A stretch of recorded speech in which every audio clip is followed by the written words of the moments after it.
Hey guys, so if you're watching this, you've already read A Storm of Swords by George R.R. Martin, and if you haven't, what are you doing here? Do not get spoiled by all of the craziness. If you haven't read this book and intend on doing so, back out now! Do not look in the comments and do not go any further. Anyways, let's get started with the discussion. So the first chapter after the prologue, we have Jaime Lannister. Jaime is fantastic in this book. He surprised me the most. His chapters were definitely my favorite one. He's rude, of course, to Brienne, but I think the chemistry they have together is awesome. It's perfect. I think the dynamic between Jaime and Brienne's character is so fantastically awesome to read about. The bickering, the bantering, the respect that grows between them towards the end. Oh my goodness, cannot wait to see how that develops. I love to see them fight on the same side together and kick some ass. Not only is he easy on the eyes,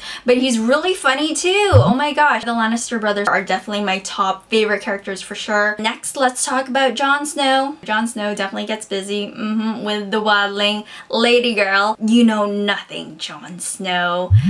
That's fantastic. I love that. I really enjoyed his chapters as well. I loved his journey with the wildlings, and then later when he returns back to the wall. I'm really enjoying the subplot of the war that's going on between the wildlings and those of the Night's Watch. Jon's character is fantastic. I love him. I was afraid he was gonna bite it in this book, and thank God he didn't, but things are getting interesting. He is now Lord Commander of the Night's Watch, which is pretty cool. Things are rolling for Jon. Things are looking up for him. You know, I'm really hoping he's in the series for a very, very long time. He's developing into a fantastic character. Speaking of Jon, we have to talk about Samwell. Sam has the perspective in this book, which is really cool. At first, it was a bit slow. I was a bit like worried it might be not as fantastic as I was hoping it to be, but it was actually very good. You know, Sam the Slayer, when he encountered the others. Oh, and when, oh my gosh, the slaughter at Craster's House, oh my gosh, that was horrible. I was so shocked and surprised. I like Jon, looking forward to how he develops as well. Since I'm rolling out with the males, let's continue on.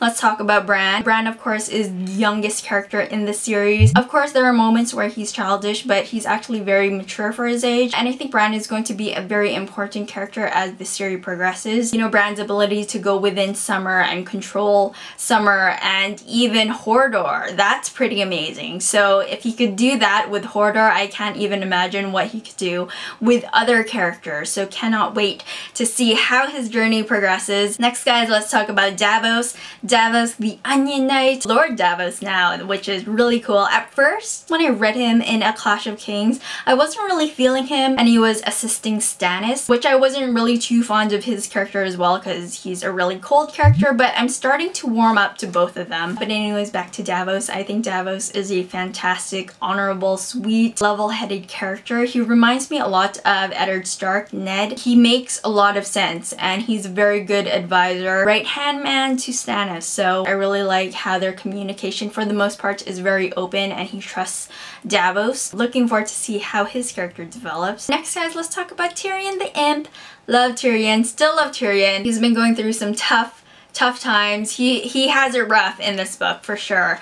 First of all, guys, let's talk about the marriage between him and Sansa. I freaked out when I read that. Holy crap, did not see that coming at all. But I will say that I actually like them as a couple. I think both characters are so different. Sansa, she's still young, but she's trying to do the right thing also, and she's made some not so good decisions, but I'm still really rooting for her. I really want her to grow up and, you know, just start to see the world as it is and to start to see people how they are. And of course, it's very hard for her because in her circumstances, she's been manipulated so many times, and it's very hard for her to trust really anyone, especially of course the Lannisters after all she's been through. We'll see how that goes. So I am rooting for Mr. and Mrs. Tyrion Lannister. And oh my gosh, when Tyrion was accused of Joffrey's death, oh my gosh, we'll get into that later. The battle to prove Tyrion's innocence, that was intense. I really thought he was gonna go free, but holy crap,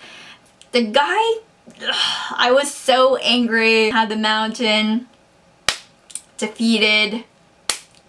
it was horrible. It was horrible, horrible, horrible. My heart sank when that happened. And when Tyrion finds out about what Jaime did in his first marriage, that hurt a lot too, because you could see the brotherly love between Jaime and Tyrion, and I love their sibling relationship. Bromance for sure. When Tyrion lied to Jaime, it's like, no, don't say that. Why would you say that? That was heartbreaking also. So I hope they make amends, and I hope they fight on the same side together and things will be good with them. Alright guys, so I talked about the guys, the amazing men in A Game of Thrones. Next, let's talk about the ladies. Let's talk about Catelyn Stark. Holy crap. Catelyn, you don't want to get on her bedside. A woman scorn she is. Catelyn was one of my least favorite characters. She is of course considered one of the protagonists, but how her character is portrayed throughout the series, not so great. She's a mother. She wants the best for her children and, you know, for her family, and there are times where her protective tendencies comes out. She's looking out for her and her family first and foremost. Holy crap, the Red Wedding,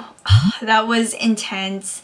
Heartbreaking. I was really angry when that happened. How graphic their deaths were when Robb's head was cut off and was replaced by his direwolf's head. That was horrible. And yeah, that was not good. And of course how Catelyn was treated. My heart definitely goes out to those two characters, and especially Catelyn at the end. Holy crap. Epilogue. Did not see that coming at all. Oh, things are gonna get bad. You know, towards all of her enemies.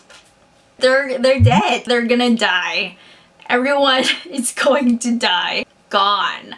One way or another, they're gone. Next guys, let's talk about Arya's character. Her chapters I enjoyed as well. I'm waiting for Gendry and Arya to get together, maybe, possibly in the future, who knows. But when she meets up with the Hound, very cool, very excited. Again, the Hound, you see his tendencies towards the Stark sisters, you see his human side, his compassionate side, and I think he's a very realistic human character, which I really enjoy. But yeah, as far as Arya, she is turning badass to the max. I honestly don't know how her character is going to develop and change in the end, because she can go bad really fast. I admire that she's fierce, courageous, brave, but she's still a little girl and she's experienced a lot. So really looking forward to see how she develops. If she's going to the dark side, I don't think so. I hope not. Next, let's talk about the other Stark sister, Sansa. Really glad she's alive, and I'm scared for her. With her and Littlefinger,